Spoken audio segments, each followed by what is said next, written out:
Hey everybody, Hoosier Jedi here with another review for you. This time we're talking episode 3 of season 2 of Agents of Shield, called How to Win Friends and Influence People. The title, of course, being a reference to a famous book by authored by the name of Norman Vincent Peale. A somewhat controversial book, but still a long-time bestseller. Anyway, before we get into this, I have to say that this is probably not going to be one of my best reviews, simply because I kept getting interrupted while I was trying to watch this episode, so I wasn't able to give it my full attention. So sorry about that, folks. It's just yesterday was a pretty crazy day for a variety of reasons. One of which included my 6-year-old niece coming over and me having the ever popular adult situation of trying to make her stop playing and actually eat her dinner. If you've ever dealt with a 6-year-old, you can imagine what that's like. Anyway, so this episode is mostly about Simmons' whole going undercover, and I like that they get out right the way, and Sky even flat out saying it, that Simmons sucks at lying, as we saw when they were at the hub, and she totally bombed lying to Jasper Sitwell. But Coulson comes around and counters it's like, well, that's who Simmons used to be. Now she's different, and Simmons is surprisingly doing okay, and basically being toughened up the hard way by everything that's happened is an explanation, but lying and stuff is a thing that does require practice. Just because you have a hardship happen to you doesn't automatically make you better at something. So it kind of feels like a little bit of a dodge, but okay. Simmons going out there and being something besides a lab geek is an interesting way of making her grow as a character, especially now that she as is cutting her off from Fitz. So okay, yeah, sure. I'm gonna at least give this idea a chance. And to be completely fair, Simmons does okay. She's obviously not super comfortable with this, but she's coming along. And it does make sense that if there's anybody they would send to try and infiltrate Hydra, she's probably one of the better choices. I don't think they could have gotten away with that with Triplet. There's sure as hell no way that Hydra would buy that May would join them. So, but a scientist and like Simmons, especially somebody who they put in, doing the low-level flunky work at Hydra, yeah, I could imagine they might see her turning on Coulson. Now, it seems odd that they would be like, wait, one of our agents tried to murder you and now you want to join us? But then again, that was all on John Garrett.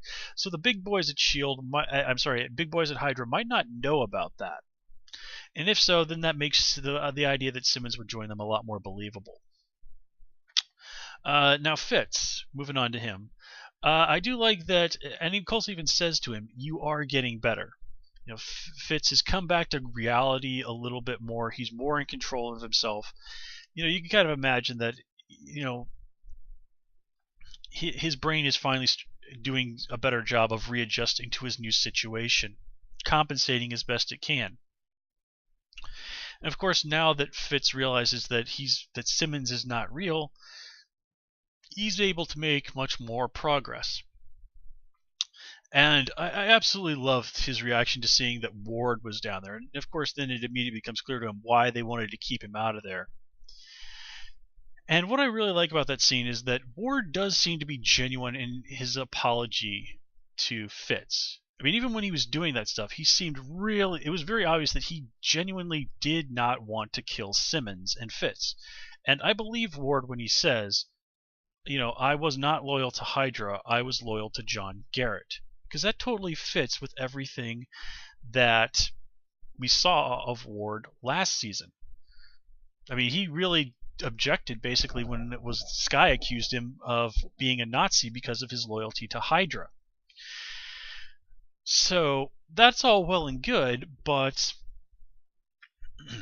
I don't think that this is reason for us to trust Ward. Because remember that whole thing of let's be monsters together. And I love how Ward even says, everything I did of my own free will. So Ward takes responsibility for what he did. But again, but beyond saying I didn't want to kill you, and I did what I did to you to give you guys a fighting chance because I knew you would almost certainly figure a way out of it. But again, that's not exactly an apology.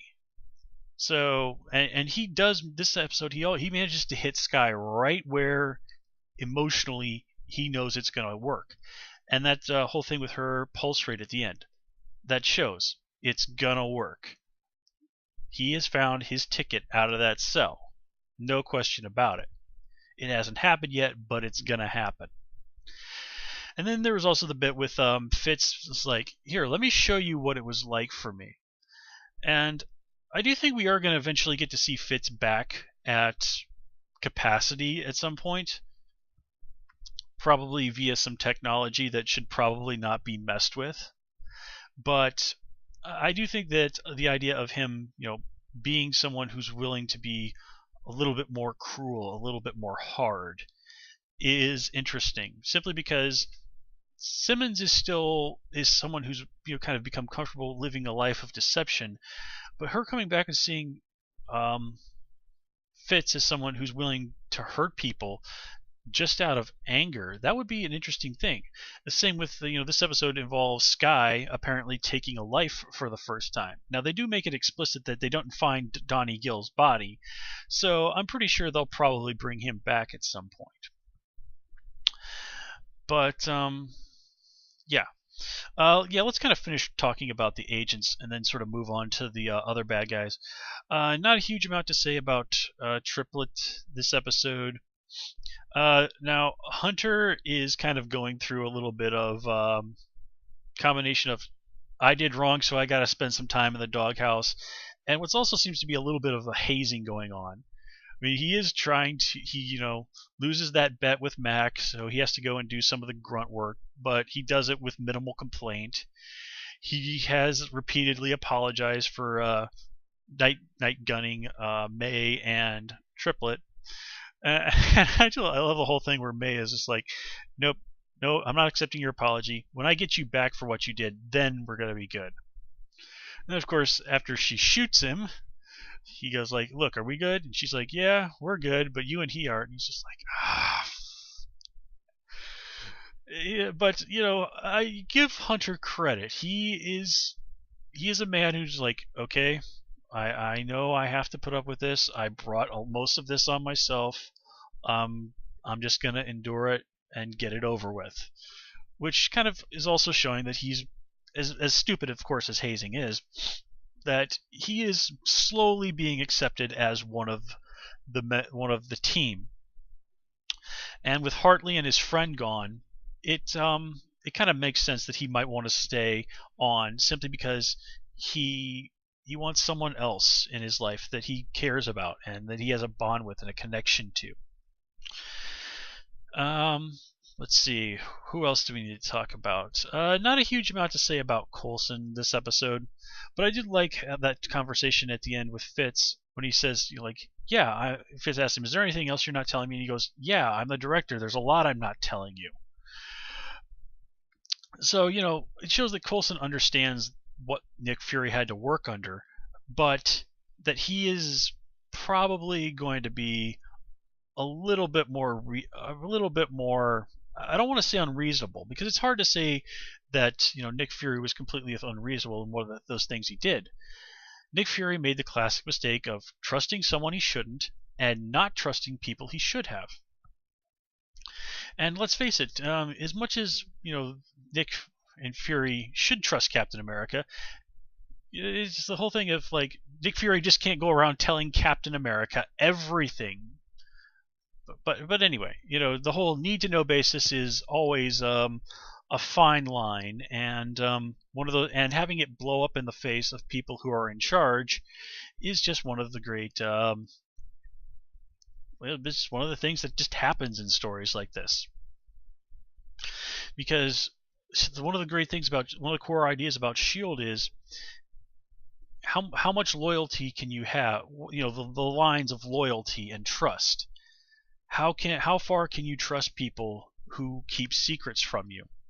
How far can you trust people who will use you for their own ends, albeit perhaps with your knowledge and consent, but still knowing that you are a pawn in a larger game that you don't fully understand? And oh yeah, Donnie Gill. I want to talk about him a little bit.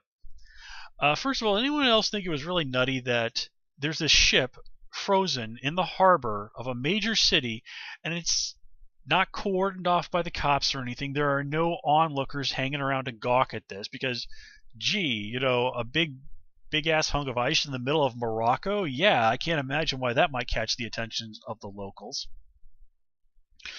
But people have noted that when we first saw Donnie Gill, he was basically a good person who got caught up in a bad situation. Here, Donnie is basically killing people left and right. I mean, he murders an entire ship full of people. Now, granted, they were Hydra agents, but he also killed that shopkeeper who was there just basically because Hydra pretty much literally had a gun to his head. And this seems a pretty far cry from the Donnie that we saw before. However, keep in mind, Donnie got thrown into jail, and as we find out by the end of this episode, he was brainwashed by Hydra. But, even without the brainwashing, time spent in prison and time spent on the run, well, desperation makes good people do terrible things in pretty short order. So I didn't really have a hard time believing that. And also, it is kind of Donnie's destiny to be the villain called Blizzard. So, which was, I like that they alluded to as calling it Project Blizzard. So yeah, not a huge amount to say about Kraken and the other Hydra people. We find out that brainwashing is one of Kraken's specialties. Now they also see him brainwashing somebody called Agent 33. Now there is someone called Agent 33 in the comics, but I couldn't find any more information other than the fact that there's a character that existed like that in the comics, and they did not exist in the mainstream Marvel universe. They come from an alternate reality story. For a minute I thought, like, wait a minute, Agent 33, isn't that Shannon Carter? But I was like, wait, no, I think that might actually be Agent 13 instead. So yeah, it is interesting to see that Hydra is basically going along and brainwashing all these villains like Absorbing Man and Blizzard. So kind of think, what's going to happen if the S.H.I.E.L.D. guys can break this brainwashing en masse, and then Hydra has to deal with a whole horde of pissed off supervillains coming after them looking for revenge. I gotta say, that would make for some pretty sweet TV. Anyway, guys, that's all I do have for you this time. Hopefully next week I will be able to give the episode my full attention. So until next time, of course, please comment, rate, and subscribe, and you can follow me on Twitter at Hoosier Jedi. Until next time, take care and have a good one.